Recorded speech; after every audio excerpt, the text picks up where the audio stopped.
Yo, welcome y'all to Envision, the most positive place on the internet. Today I want to talk about giving advice. I'm very nervous about this because it is I give advice, so that's why. Hopefully I live up to the expectation, okay?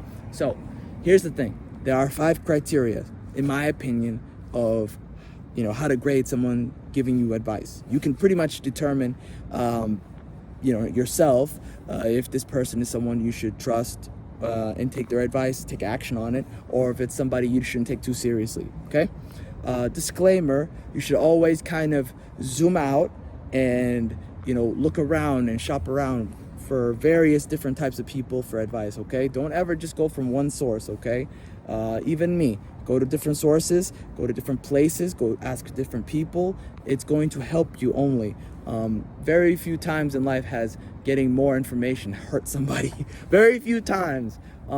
Mainly if it's cooking, like if it's usually cooking is the one that gets people in trouble. Don't add that, add this, no, add this, no. Anyways, so here's the 5 criteria, okay?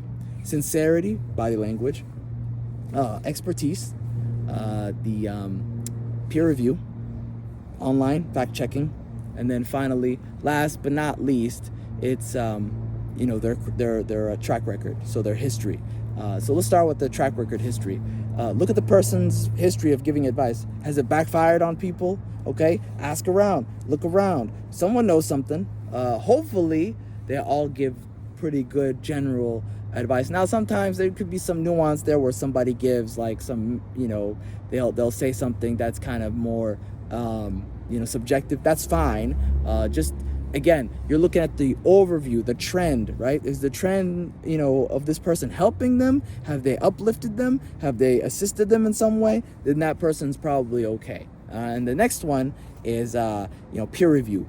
Look around, see what other people are saying. Is that similar to what this person's saying? Is it check out as far as the vast majority of people, as far as, general advice is concerned? Maybe not specific, which we'll talk about in expertise, but at least generally, like the general advice they give, is it something that is consistent with other people, congruent with other people who give generally good advice? If so, then they're probably somebody worth, listening to. The expertise is the third one, where you look at the person's expertise and see if that is their expertise. If they are specializing in whatever advice they're giving, if they are, then there's probably a good chance that they know what they're talking about, especially if it's something to do with medical or if it's something to do with psychological. There's usually some sort of, accolades there. Now, if it's mindset, like what I do, just look at the person again, what they've gone through, their own experiences. That also applies to expertise. I've been through depression, I've been through loss, I've had all sorts of things happen to me, and I talk about it. I'm very open about it.